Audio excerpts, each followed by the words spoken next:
Koalisi Masyarakat Sipil melaporkan dugaan korupsi retret kepala daerah ke KPK. Apa bukti hingga apa yang diharapkan dari laporan ini? Selengkapnya kita bahas bersama peneliti PBHI Anissa Azhara yang juga bertindak sebagai pelapor. Malam Mbak Anissa.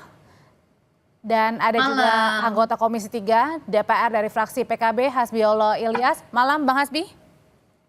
Malam Mbak. Ya, saya mau ke Koalisi Sipil selaku pelapor nih. Mbak Anissa, jadi Anda kemarin sama teman-teman datang ke KPK, kenapa melapor? Oke, jadi selamat malam semuanya. Kami dari PBHI dan juga Koalisi Masyarakat Sipil Anti Korupsi melaporkan dugaan korupsi terkait dengan penyelenggaraan retret ini didasarkan atas 3 poin utama yang sudah kami kumpulkan juga bukti-buktinya dan juga sudah kami telusuri gitu kan. Yang pertama itu terkait dengan penggunaan APBN yang kami pertanyakan juga ketransparansinya. Yang kedua indikasi terkait dengan pengadaan barang jasanya yang ternyata tidak transparan. Kemudian juga ada terkait konflik kepentingan. Yang awalnya ini dimulai dengan surat edaran awal dari Kemendagri terkait kepala daerah itu wajib untuk membayar biaya orientasi atau biaya retret ini menggunakan APBD, tapi kemudian pada 13 Februari 2 hari setelahnya itu direvisi yang menyatakan pembiayaan akan ditanggung seluruhnya oleh APBN. Tapi revisi ini harus dicatat tidak menghapus fakta bahwa para kepala daerah telah lebih dulu diminta untuk mentransfer dana ke PT LTI yang mana kita Itu total ada buktinya Mbak Anissa? kepala. Iya, kami juga melampirkan bukti itu di dalam laporan kami. Ada sekitar 11 miliar yang sudah ditransfer dan juga diterima melalui rekening PT LTI oleh 503 kepala daerah.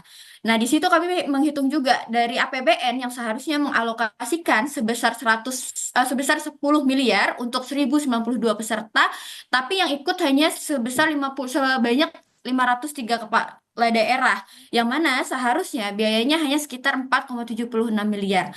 Tapi total dana yang sudah dikumpulkan oleh PT LTI dari APBD itu mencapai 11 miliar. Sehingga ada selisih 6,29 miliar yang tidak tahu ini dana APBD yang dialihkan ini digunakan untuk apa, tidak ada transparansi di sana. Dan juga pengadaan terkait dengan... Berarti ini ada laporan dugaan korupsi sebesar 6 miliar lebih yang karena hanya digunakan sekitar 5 miliar gitu Mbak Anissa?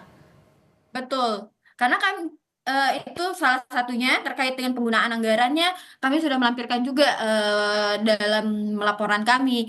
Nah, kemudian juga seperti yang di teman-teman Kompas mungkin sudah melakukan penelusuran juga di dalam sistem informasi rencana umum pengadaan Kemendagri itu tidak ada proses pengadaan yang sah nih untuk penyelenggaraan retret. Oke, saya tanyain hal itu dulu ya Mbak Anissa. Saya tanya hal itu dulu ke Bang Hasbiollah. Bang, ini ada laporan dari teman-teman dari PBHI, ada Koalisi Masyarakat Sipil juga. Tadi ada dugaan korupsinya. Begini Mbak, menurut saya apa yang dilakukan oleh Mbak Anissa ini bagian dari kontrol dari masyarakat sipil ke pemerintah. Ini sesuatu hal yang sangat bagus menurut saya. Kritik supaya pemerintahan itu lebih kuat, makanya harus kontrol dari masyarakat sipil. Bukan hanya di parlemen, bukan hanya di institusi pemerintah yang mengontrol pemerintahan. Dan menurut saya kita harus praduga tidak bersalah, tidak bisa. Kita jangan sampai negara ini dibuat itu dengan asumsi. Kita harus memberikan bukti yang kuat bahwa silahkan adukan ke lembaga hukum kalau memang ada sesuatu yang dilanggar dari acara retret itu. Nah, saya berharap Mbak Anissa ini memberikan bukti-bukti yang kuat ke KPK. Tadi yang dilansir oleh juru bicara KPK mengatakan masih menelaah apakah ada ada dua bukti atau tidak. Ini kan gitu ya. Kita tidak bisa mengatakan bahwa ini ada indikasi korupsi, ini indikasi korupsi. Yang menentukan ini ada korupsi atau tidaknya itu lembaga hukum. Ya, tadi kan dilaporkan. Bang, tapi masalahnya gini. Dari Kejaksaan Agung atau kepolisian. Nah, Bang Hasbi, tapi gini, pada saat teman-teman di Kompas TV juga mencoba untuk membuka laman LPSE di Kementerian Dalam Negeri ini mencari tahu sebenarnya tender atau lelang pada saat penyelenggaraan retret kepala daerah, ternyata ini nggak ada nih. Kita tidak menemukan nama-nama pemenangnya.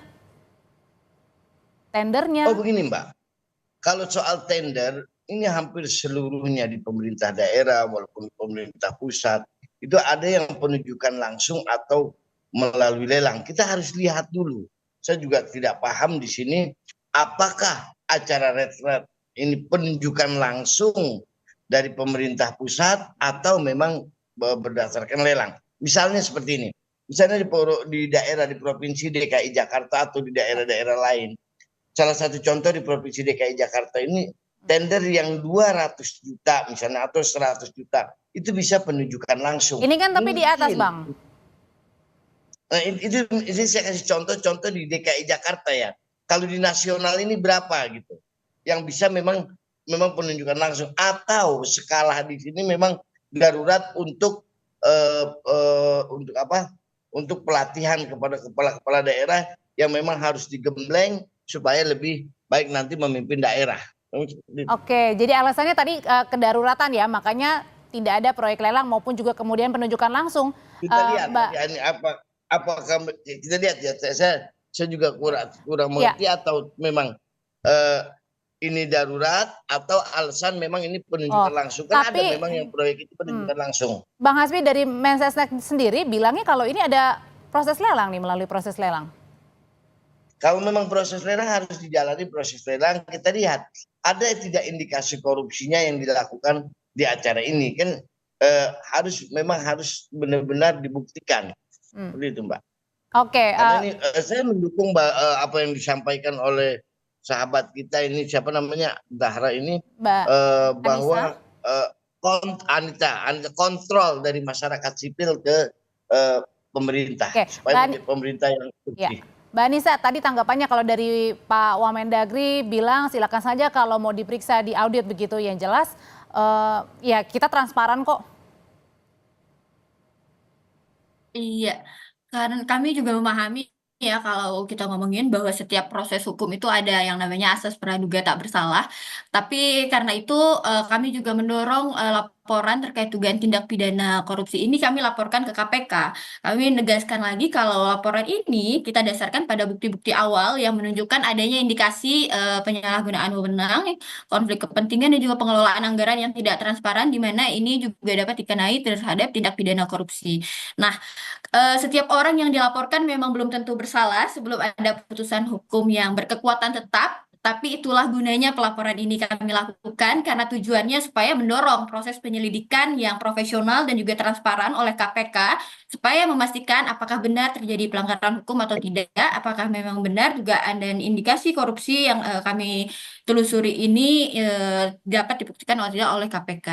Tapi yang pasti kemudian juga oleh Wamendagri respon yang diberikan, kami rasa kami akan menunggu juga proses penyelidikan dari KPK dan juga mendorong supaya segera dibuka proses penyidikannya dan dilakukan secara objektif gitu kan dan berbasis bukti. Oke, dari komisi untuk laporan kami. Oke, nah kalau diharapkan diproses terus ya di KPK, nah tapi dari Komisi 3 sendiri Bang, apakah ada dalam waktu dekat misalnya memanggil pihak-pihak terkait dengan penyelenggaraan retret ini Bang? Belum terjadwal ya, belum terjadwal sampai hari ini. Yang kita jadwalkan memang kasus yang lebih besar, misalnya kita besok dengan Jampitsus pidana khusus Kejaksaan Agung membahas mungkin segala hal yang lebih besar dalam artian misalnya soal Pertamina, soal yang lain. Ini juga persoalan yang besar. Kita korupsi itu dalam artian kita harus bersihkan dari segala lini. Kita harus bersihkan dari segala lini dan sampai hari ini belum kita ada pembahasan sampai ke masalah retret. Termasuk juga dengan belum ada pembahasan misalnya pemanggilan ke KPK misalnya untuk menelusuri laporan ini? Kita lihat perkembangannya sampai hari ini baru indikasi, indikasi belum kita lihat alat buktinya ada atau tidak. Oke, nah Mbak Anissa kan pada saat pelaporan kemarin juga retret sudah digelar. Nah rencananya kan memang ada retret gelombang kedua ya bagi yang kemarin berperkara di MK. Nah ini apa yang diharapkan di laporan ini dan kemudian nanti akan ada retret gelombang kedua Mbak? Harapan dari laporan ini tentunya kami mendorong supaya KPK memanggil para terlapor yang khususnya segera diperiksa atas dugaan ini.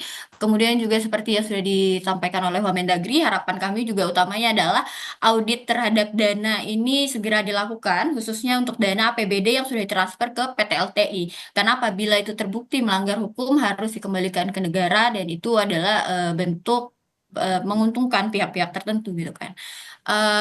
Dari situ juga kami melihat supaya ke depannya ada transparansi dalam pengadaan barang dan jasa supaya mekanisme tender itu harus dipatuhi sesuai dengan Perpres nomor 16 tahun 2018. Jadi kami juga berharap lewat dimasukkannya laporan ini masyarakat dan juga teman-teman media untuk terus mengawal kasus ini supaya tidak terulang pola-pola yang sama. Oke, ada karena tadi ada laporannya ada dugaan korupsinya di sana gitu ya, yang dilaporkan oleh teman-teman dan juga termasuk Mbak Anissa. Terima kasih Bang Hasbiollah, terima kasih Terima juga kasih, Mbak Mbak. Anissa, selamat malam.